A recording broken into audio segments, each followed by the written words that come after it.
ladies and gentlemen, welcome to the podcast that Galt MacDermot, Andrea McCardle, and the Library of Congress all don't want you to hear. It's Monkeys and Playbills, y'all. I'm Jillian Willems. And I'm Paul DeGurse. And here at Monkeys and Playbills, what do we do? Here at Monkeys and Playbills, we dissect shows that had runs of 100 performances or fewer on Broadway, not counting previews. And what the heck happened? For those of you who have been listening along for the past, what have we done, 11, 12 episodes now? Oh, something like that. At this point, 12 is what Producer Daphne is miming right now. Producer Daphne doesn't have a mic hooked up this episode. So. For the past 11 or 12 episodes, we've dissected a show over the course of an hour, diving into every little nuance of the show, its history, the production, context behind what went into the show. That said, there are many shows that have run fewer than 100 performances on Broadway, not counting previews, that do not merit a full hour. And we wondered for a while why that might be. And so I think when we're researching, we like to have as much of the picture as we can get. Mm-hmm. And some of these older shows, it's really impossible to find the media that is required for the wild speculation that we like to do. Absolutely. We still want to be able to talk about these shows. Mm-hmm. I think they're fascinating to us as Broadway nerds, and thus are probably fascinating to our audience as presumably also Broadway nerds. If you're listening at this point, chances are you're going to be into this. Yeah, if you've made it this far, I think you're going to really like this format. Yeah. So we picked 3 shows that don't have enough content in them to do a full hour-long episode on, but we're going to do 3 mini-sodes in one. Just for you, dear listeners. Yay! Just for you. I, Jillian, really enjoy historical context of these plays. That's something that I've really loved finding out about. It helps me understand why they happen or don't happen. And so for the purposes of these minisodes, my role has been to do just that, to research the details, the specifics, the synopsis, the creative teams, the actors, and then any sort of context I can find as to what might have happened. And you very specifically haven't listened to any music, haven't watched any video. I've done exactly the opposite. Yep. I've listened to music, I've watched video, I've avoided any kind of historical context on the shows as much as I can, including any kind of plot. The only plot that I've researched is stuff that I've picked up from the scraps of archives that I've been able to find around the internet. So, we have 2 halves of a complete picture here. Let's see if we can put it together.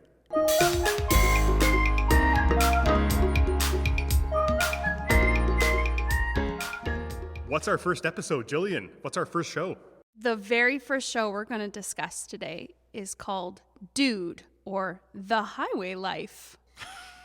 From the people that brought you hair, here's another cool guy show. That's all I could think about. I was like, wow, let's find a name that really sounds cool. We didn't say it enough with hair and all 35 songs. One more time. One more time. Yeah.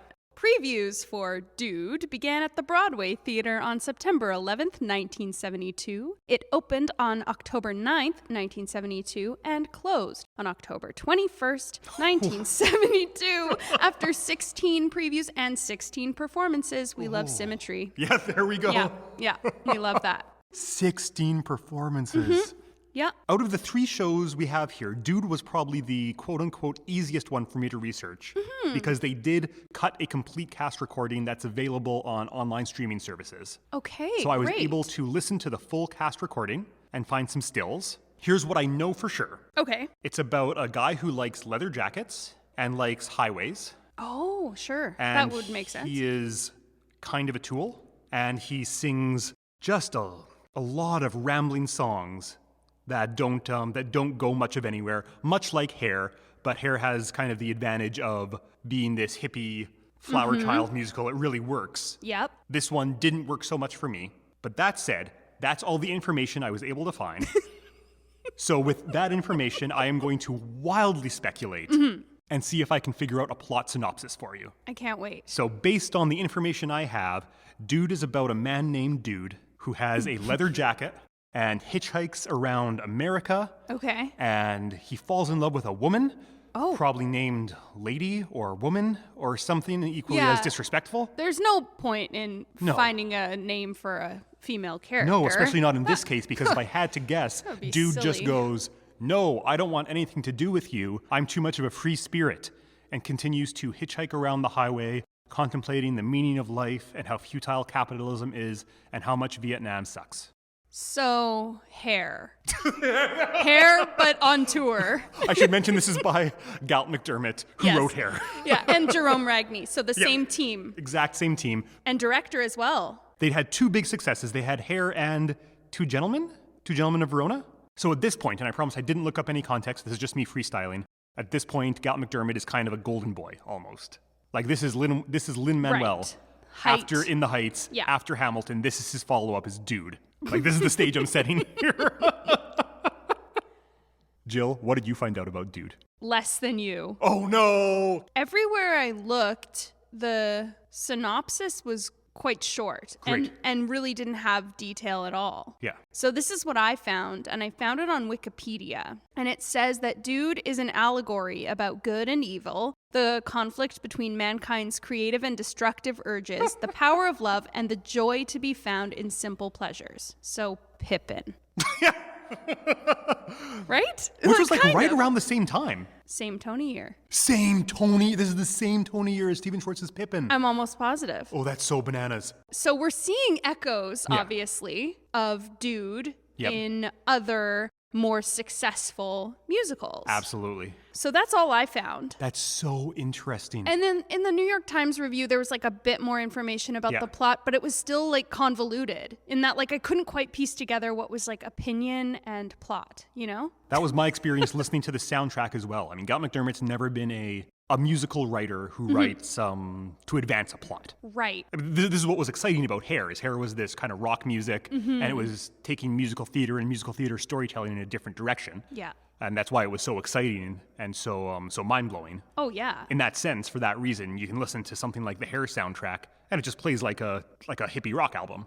You wouldn't know that it was actually a piece of musical theater necessarily. No, you wouldn't. And I think because so much of that music made its way into mainstream, kind of like the pop culture canon, it is easy to forget that it, in fact, was kind of a revolutionary piece of musical theater. I agree completely. So why did Dude Well, not Dude's, it's do the same thing. You listen to it and you don't get any sense of the plot, obviously, based Right. on my description. Mm-hmm. You know, the whole Jack Kerouac vibe that I got, which seems not too far off, actually, Right. just comes from the fact that a lot of the songs are about living on the highway and how exciting the highway is. And Tom Petty? yeah, exactly. So if I had to guess, if I had to wildly speculate once again, all of Galt MacDermot's weaknesses as a songwriter without the strengths of being connected to hippie culture and protesting the war. Right. I could get behind that. And then once again, maybe I hadn't realized this was the same Tony year as Pippin. Maybe having a show with bigger stars, bigger breakaway pop hits with the same message, doing the exact same thing but better, Yeah. also didn't help it. One thing I noticed Yeah. about this show and the others, but there were 32 actors Jesus. in this musical. That's so many. Yeah. There is never a song with more than one person singing. I swear to God. Weird. There is no ensemble. Wow. Yeah, and so I was really surprised by that That's because bananas. just I don't know. I'm so used to seeing like a 12 to 15 person cast now. So what, were the reviews bad? Yeah, the Yeah, that reviews makes were sense. really bad, but I Yeah. think what actually struck me the most was the fact that they lost a lot of money. Right. So this show lost $1 million in 1972. Wow. Which in today's dollars is $6.3 million. That's a lot of money It's a for a lot of Broadway money. musical. It's Yeah. a lot of money to take a gamble on this kind of show. But I guess if they have the reputation of these creators of Hair, Yeah. you know, they're probably thinking it's a sure thing. Wow. What a mess. And then just couldn't run, especially with a 32-person cast. Nope. Yeah. The other thing I wanted to bring up about why I think it might have failed and Yep. why other people on the internet think it failed. Great. BroadwayScene.com, written by Paul Mrochka. It's kind of a miracle because of the 5 flops that Paul covered, we're covering 3 of them today. Wow, wow, wow. Yeah, pretty amazing. Paul wrote that at the top of each performance of Dude, they would release 100 butterflies into the audience. No, Yeah. they wouldn't. Yeah, Why? they did. They put dirt on the floor, but quickly realized that real dirt kicked up dust, and if you wet it, it turns to mud. So they used synthetic dirt on the floor. They turned the Broadway theater into theater in the round. Great. Which, again, that's not an issue. No, but that's the cool. issue is apparently they brought in trees and grass and stuff. Sort of not as good of a version of the Once on This Island revival where they do it Sure. successfully. It's Yeah. oh wow, this is just bring in the outside, without That's so a thought. fascinating. But to me, it kind of sounds like the design would scare people. Yeah. On this Broadway scene page, it says 23-year-old white man named Kevin Greer. Yeah. And then it was recast, and the actor's name is Nat Morris. So Nat Morris did a few other things before Dude, Okay. but nothing on Broadway afterward. Sure. Yeah, so Hair being one of them and Jesus Christ Superstar being the other. So it's really intertwined, the Hair and Dude Yeah. shows. There's so many repeat cast members. That's so interesting. Yeah. So what was going on in the Tonys this year? Woo, let me tell ya. Our friend Sondheim has a show. 1973. Einen kleinen Nachtmusik. A Little Night Music was the best musical winner, Yeah. but also was nominated alongside Pippin, Sugar, and Don't Bother Me, I Can't Cope, Totally. which I don't know about really at all. Oh, it sounds like the story of my life. It's also something I would relate to. Yeah, so there was also a musical version of Much Ado About Nothing, apparently, unless that Sure. was just the music was nominated for score. Interesting, but yes. So Pippin was around, and that would have, I bet, really just swallowed up the Dude audience. Yeah, and Pippin's just cleaning up left and right. Oh, here. yeah. Ben Vereen takes leading actor. As he should. Fosse takes best direction and best choreo. Yep. It absolutely swallowed up the Dude audience. Yeah, because it's sort of, to me, Pippin is a more polished version of what Dude, I think, was actually trying to get at. And so did Dude not get any nominations even? It doesn't look like eh? it. Wow. So, Jill. Mm-hmm. Obviously, we can't do our usual flop bop or make it stop Yep. for this because we don't have the necessary information at our disposal. But I think we have enough information to be able to decide whether this musical, whether we need to revive or let it die.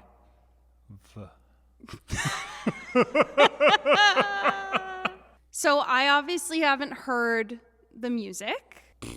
Okay, so let's let it die. Let it die. I think so too. We have Hair. We don't need Dude. I agree completely. So that's, ladies and gentlemen, Galt MacDermot's Dude. Let's talk about show number 2.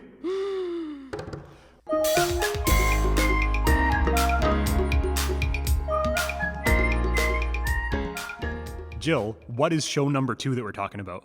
Show number 2 happens to be my favorite musical. Just kidding. This is Bring Back Birdie. From 1981. The previews began at the Martin Beck Theater, the same theater as Bye Bye Birdie, on January Wait. 26th. Are Bye Bye Birdie and Bring Back Birdie related to each other? We're about to find out.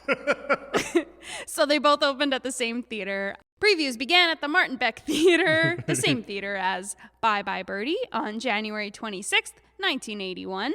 It opened on March 5th, 1981, and it closed on March 7th, 1981, after 31 previews and 4 performances. 4 performances.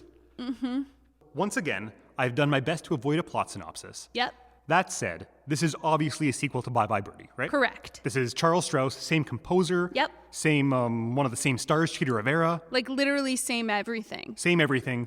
I've come to the conclusion, independently, this must be a Bye Bye Birdie sequel. Very good, Paul. Thank you. Yes.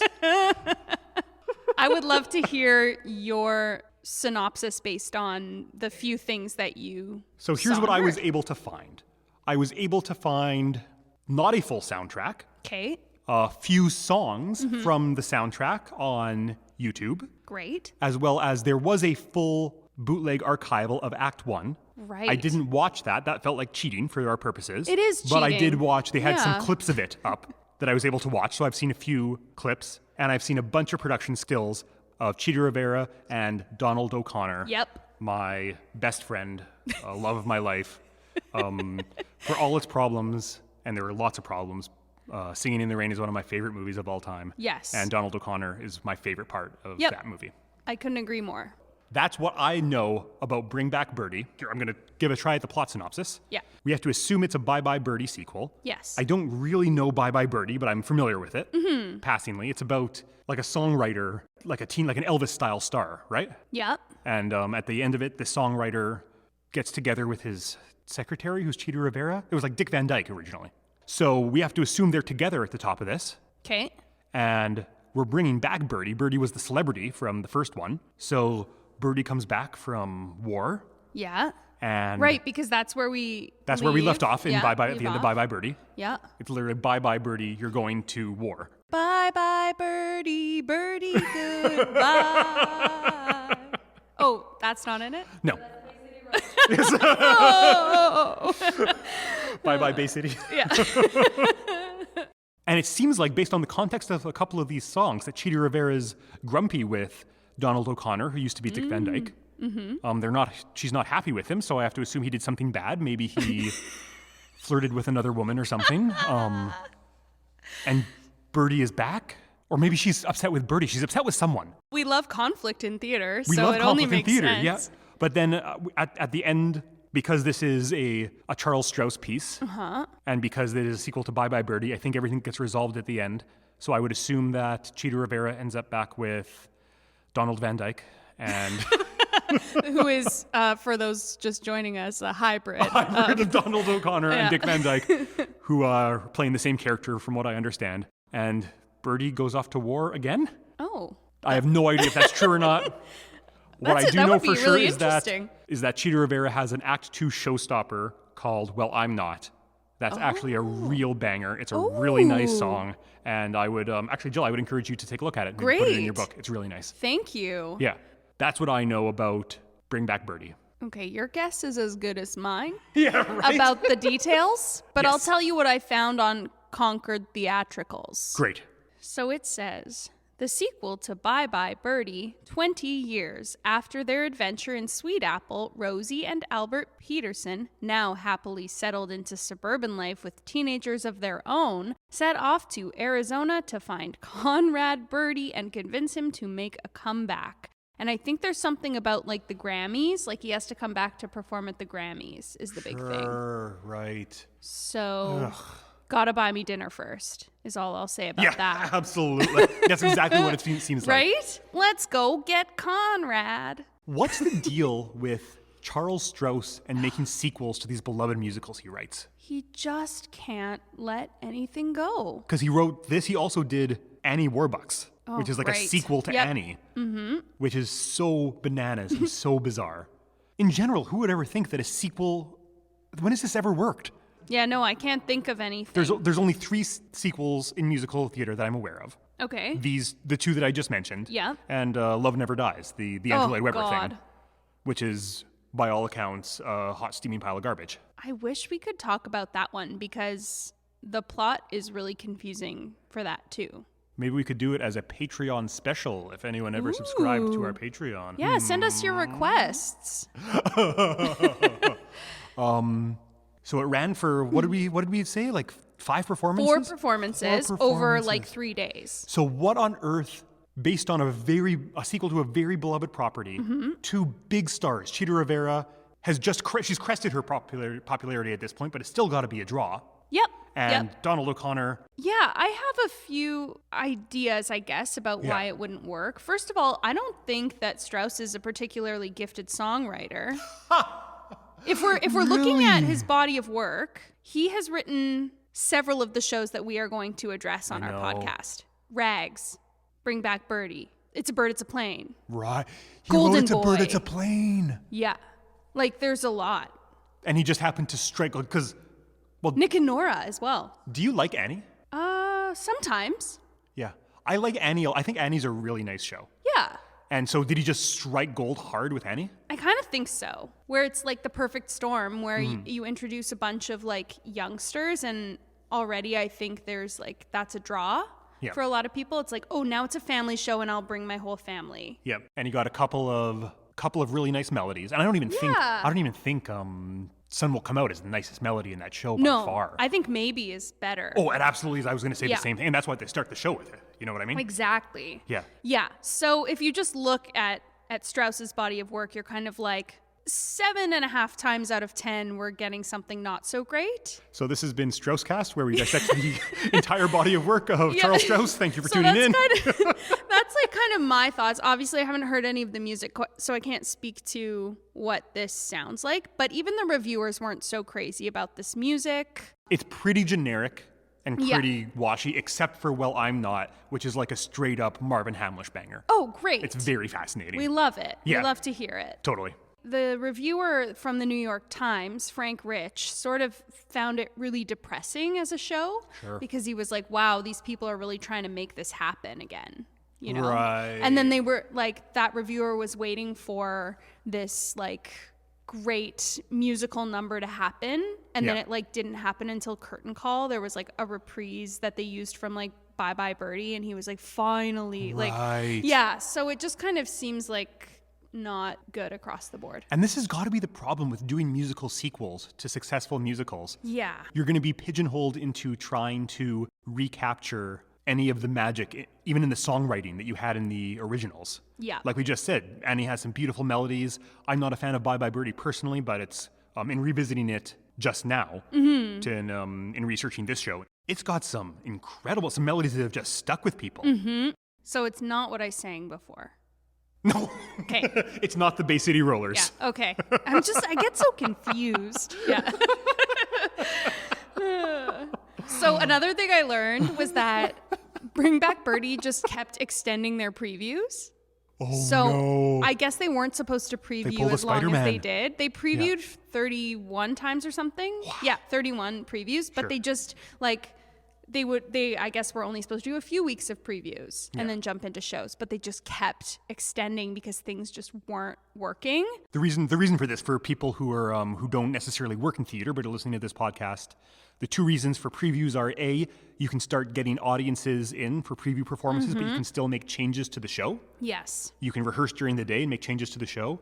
And it's generally understood that reviewers will not review previews. They won't review until opening night. Yes. So you can start receiving income and getting audience reactions, Yep. but you don't have the pressure of having a locked-in show or having reviewers judging that show. Exactly. So that could be appealing to a show that might need a little extra work or to hear that feedback launching into their opening. So I have this anecdote from our friend, Paul Morochka. Love them. And he wrote a bit about Bring Back Birdie as a flop and wrote, during one preview, Donald O'Connor came out to sing one of his numbers, which had been rewritten. At one point, he got confused, stopped, told the audience he never liked the song, and left the stage. Bring Back Birdie was that kind of mess, and with extended previews and bad word of mouth, no one expected it to survive, and they were right. That's incredible. Yeah, what a great little story. That's an incredible story. Yeah, so that's another knock against it, I guess. Yeah. It's too bad because it makes sense on paper as well. Like Dick Van Dyke doesn't work out to come back. Cheetah Rivera's back. Look at Donald O'Connor, who's Resident Funny Man. Great dancer, very charismatic. Oh. So what was going on at the Tonys this year? So this is the 35th Tony Awards. So the nominees for Best Musical in 1981 were 42nd Street, Yep. Sophisticated Ladies, Yep. Tin Types, No idea. Woman of the Year. Never heard of it. I'm actually a little surprised that Bring Back Birdie wouldn't be up there. Right? Based on the By other all accounts, it shows. was an enormous disaster. Broadway in the 1980s, before the mega musical Cameron Mackintosh boom, is not my super forte. But based on my spotty knowledge of this, like Cheetah Rivera at this point was getting pretty overexposed. And I think there was maybe even a bit of Cheetah backlash. Oh, interesting. That's just based on she was in a bunch of flops in the 80s, Right. which seems bizarre for someone who now is renowned as such a legend. Yeah, absolutely. Yeah, because that could play into this as well. It seems bizarre for two legends, a show with two legends in it, to not get anything. Yeah. Well, it did actually. What did it get? She was nominated. Cheetah Rivera was nominated for Best Performance by a Leading Actress in a Musical. Oh, there you go. And that's, I think, everything that they were nominated for as a show. Nominated against Linda Ronstadt in The Pirates of Penzance. Can you believe that? Isn't that incredible? That is an amazing casting choice. Oh. I love that. This is a cool year. This would have been a cool year to watch. I just found out something as well. Ooh, tell me. Charles Strouse had another musical in this eligibility year. What was it? It was his adaptation of Flowers for Algernon, Charlie and Algernon. Also famously a disaster. Very bad, from what I understand. Oh my gosh. But it had a nomination for Best Score. Okay. So there might even be that split focus thing that we found on a few disaster musicals now. Oh, that's a good point. Yeah. Well, can we finally put Bring Back Birdie to bed? Well, you tell me. Is this a revive or should we let it die?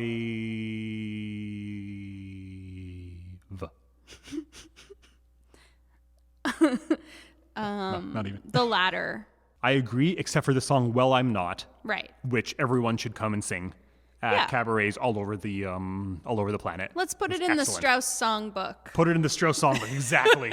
Right between Maybe Far Away and We Love You, Birdie. That's great. I Yep. like that. All right, musical number 3. Here we go. So those are the two that I was able to find a lot of information on. What's this one, Jill? Welcome to Beg, Borrow, or Steal. Okay, here we go. There were no previews at the Martin Beck Theater. Then it opened on February 10th, 1960. Then it closed on February 13th, 1960 after 5 performances. 5 performances. So guess what, though? What? Same theater as Bye Bye and Bring Back Birdie. Wow, it's I a know. cursed theater. Cursed. Totally cursed. So I did a lot. I scoured the internet for this show. Okay. So here's what I know about Beg, Borrow, or Steal. Great. They did record a soundtrack under the name Clara, which was the working title for it before Yeah. it became Beg, Borrow, or Steal. Great. That soundtrack is in the Library of Congress. Hence why they wouldn't want us to. Hence why they wouldn't want us to Wouldn't- hear it, yeah. because you can't friggin' find it anywhere else in the world. Wow. It is so hard to find. It might also have something to do with the fact that Googling both Beg, Borrow, or Steal, or Clara, with any combination of music, musical, or Broadway, turns up a whole bunch of stuff. Googling with Clara turns up a whole bunch of Light in the Piazza stuff. Yes, what I would expect. Right? So what I've got are a few production stills Yeah. and a playbill, which has Oh. 1 woman and 2 men on it. Like the image on the front. The image is 2 men and 1 woman. They're all in their own bubble. Okay. Yeah. So, based on this very informative information that I have, I'm going to take a stab at the plot. I can't wait. Each person on the playbill was in their own bubble, so I have to assume 1 is Beg, 1 is Borrow, and 1 is Steal. Cool. Okay. So we got Jim Beg, Jack Borrow, and Sally Steele. Sounds like a porno. Well, 'cause Those names. I was going to say they're in like a Three's Company type of situation. Yeah, sure. They're all sharing an apartment. I love it. Except it's 2 men and 1 woman, not like Three's Company. Right. And Jim and Jack are always like 2 men who have to, because this is the 1950s, so they have Right. to go to the business factory and do their business all day. So they have briefcases. They have briefcases, but Good. Sally Steele is the actual brains behind this operation. Oh, She's making sure. things happen. They're forgetting things in their briefcases, and she's packing them, making sure they have their lunches, and she's writing reports. And then one day, Mr. McGillicuddy, the big boss, finds out that Sally Steele is actually the brains behind the operation, and promotes her. And Jim Beg and Jack Borrow have trouble with this. Because sexism. Because sexism, because 1950s. Also, it's set to a rousing anthemic 1950s score Yeah. by Bud Freeman. Did I do that right? Bud Freeman wrote the lyrics. Yeah, very good. Yes. And Leon Pober. Leon Poper's done nothing else. Nothing Yeah. else. I think it's a lost gem. I think it's incredible. I loved it. Okay, first of all, I would love to play that board game. Beg, Borrow, or Steal. It's like Clue, but like it actually sounds more fun. I know, right? Because it's like you're climbing the corporate ladder. Exactly. Like, that was an excellent synopsis and literally nothing like the actual plot. You know, I'm not surprised. So surprisingly, on Yep. BroadwayWorld.com, there was an extensive synopsis for this musical. I saw this in my Googling. I had to restrain myself from clicking on it. Yeah. And I was shocked because all of these other shows sort of like succinctly summarize like themes and general plot, but this one like went into detail. Okay. But I decided to just kind of like pare it down. Great. And give us like the meat of it. Here's what I gleaned from BroadwayWorld.com. Okay. Clara's boyfriend, Rafe, is a charlatan who owns a coffee house called The Pit and manages to live on credit because folks tend to regard beatniks as quaint. He's a beatnik, in case you couldn't understand. Yeah. As quaint, and don't hold them to the standards of the real world, man. I just add the man because I imagine that's what they would have said. We have to assume. Yeah. Pretending to be one of the beats, they shorten it. Rafe is actually looking to exploit them. Yeah. Rafe basically tries to turn The Pit, the coffee house, in case anyone has since forgotten, into some sort of tourist trap, I guess. Sure, yeah. So, like, thus exploiting the people who come to maybe gawk at beatniks. I don't know. I'm a little confused. And then I just wrote, I don't understand. Oh, I have no idea what's going on already. And then there was a short, like a one sentence one on Wikipedia and also on IMDb that said, this musical tells the story of urban beatniks in a fictional American city in 1950. It's about beatniks. Yeah. Who's the third guy?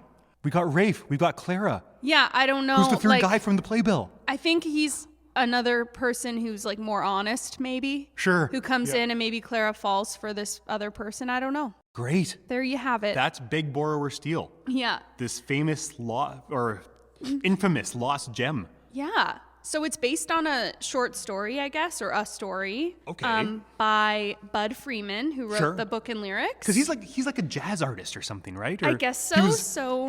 He was in this circle, this beatnik circle kind of thing. Right. Yeah. And so it would make sense that maybe he was like trying to draw from lived experience. Yeah, that's not crazy. Yeah. Never the worst place to begin. No. Yeah, so Bud Freeman and Marvin Seiger wrote this little story, and then I guess someone was like, yeah, let's totally turn this into a musical. So there was one honorable mention on the creative team because no one really worked after this or before this. The orchestrator, Peter Matz, orchestrated like a lot of other stuff afterward, like Liza, Grand Hotel, and MD'd, like music directed so much Your as orchestration well. for Grand Hotel is real nice. I really like Grand Hotel. So I was like, there's a nice little nugget to come out of this disaster show. Very cool. So there's some drama from a creative perspective. Okay, what happened?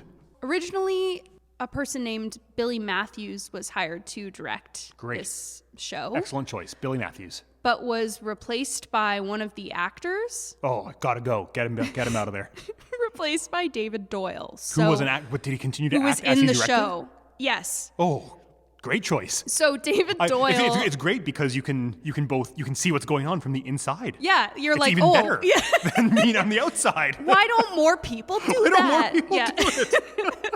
So David Doyle took over this directing job because I couldn't understand why on IMDb it said it was directed by David Doyle but staged by Billy Matthews. Right. So they kept the staging credit for Billy Matthews, but obviously the directorship was passed over to David Doyle. So choreography was by Peter Hamilton, who didn't do anything else before or after, but I believe maybe did some film. And the other thing I wanted to talk about was how big this cast was. Like 50 people. 42 Jesus. people plus understudies. Wow. Yeah. 42 people plus like understudies just on standby. It was like 6 of them. Wow. For 4 performances or however many performances. performances No wonder they couldn't friggin' run. Yeah. Jeez. It's like unbelievable. That's insane. Yeah. And once again, you hear this description like for something like I have 42nd Street in my head because it was just in that Broadway year. I think, sure, I can see a huge cast for that or something. What on earth about that plot description justifies 42 people? It sounds to me like they didn't know either. Right. Like they were like, yes, let's make them the chess players and let's make them the poets. And like, yeah, I don't know. It just seemed like a lot. Oh, also one of the stage managers was understudying a role. Which I'm like, I get it. Like maybe if you only have 5 people in your cast Okay, the other thing was that one of the producers was also in it. But that's not as unusual. It's not as because you can be a producer just by throwing money. in Totally. Broadway. Yeah. Yeah. So that was Eddie Bracken, who ended up being a moderately busy actor producer. Totally. And then there was only one other person in it whose name I recognized, which was Estelle Parsons. Who's that? An incredibly busy Broadway performer. Incredible. Plays, musicals, more plays. Great. Well, it seems obvious why it couldn't run. Mm-hmm. What was going on in the Tonys that year? This is early Tony days. Yeah, this is April 24th, 1960 was the 14th Tony Awards. Jeez, eh? So this was the year it was eligible. And The Sound of Music and Fiorello tied, it looks like, Yeah. for Best Musical. And also nominated was Original Gypsy. Yep. And Original Once Upon a Mattress. Yes. Wow. What a season. Yeah. There were That's also incredible. a lot of nice looking plays on. Yeah. Miracle Worker, Raisin in the Raisin Sun. in the Sun, yeah. It just seemed like the kind of year that Beg, Borrow, or Steal would have just completely gone under the radar. No, there's some incredible performances here. So Jill, Beg, Borrow, or Steal, do we need to revive or do we need to let it dive? I want the version that exists to die, but I want to do your version. Ah, yes! I love the idea of climbing the corporate ladder in a musical. Give me 9 to 5. Give me Kinky Boots. Give me Like, How to Succeed. How to Succeed. Yeah. But make it all ladies. Absolutely. That's kind of my dream. I think I'm going to do a road trip to the Library of Congress, and I'm going to listen to the original cast, then I will report back with a follow-up Okay. to let y'all know if this is worth reviving or not. But for now, as it exists in my head, we have to revive it. We just have to. Because I've never heard any of the music, so I'm just imagining it in my head, and it's great in there. The children of tomorrow need The children of... beg, borrow, or steal. There we go. I was gonna follow you up, but that was a good rhyme. The children of tomorrow need beg, borrow, or steal. Or steal. Gillian Willems, we did it. Paul DeGurse, yes, we did. 3 musicals that don't have nearly enough information on them to do a full episode on. So we did 3 of them. If you are a person who happens to have little tidbits of info, little anecdotes about the shows we covered today, I would absolutely love to hear them. Oh, yeah. My favorite part of researching this was coming across that blog that had those wonderful little tidbits. So please share. Instagram, Twitter. If you share, we will read it out on the podcast. We'll give Yes, that we information. will. There's no question of that. Please remember to rate, review, subscribe, reach out to us. We would love to hang out. Yeah. Yeah. We're not doing anything these days. We're not very busy. Nothing's happening here. Is there anything else, Producer Daph? Nope. Let's go home. Hi everyone, this is Producer Daphne speaking. Thank you all so much for listening to Monkeys and Playbills, the show where we take a look at Broadway musicals that had 100 performances or fewer before closing. To learn more about the show, you can follow us on Instagram at Monkeys and Playbills Pod, on Twitter at Monkey Playbills, or email us at monkeysandplaybillspod@gmail.com. You can also support us on Patreon at patreon.com/monkeysandplaybills.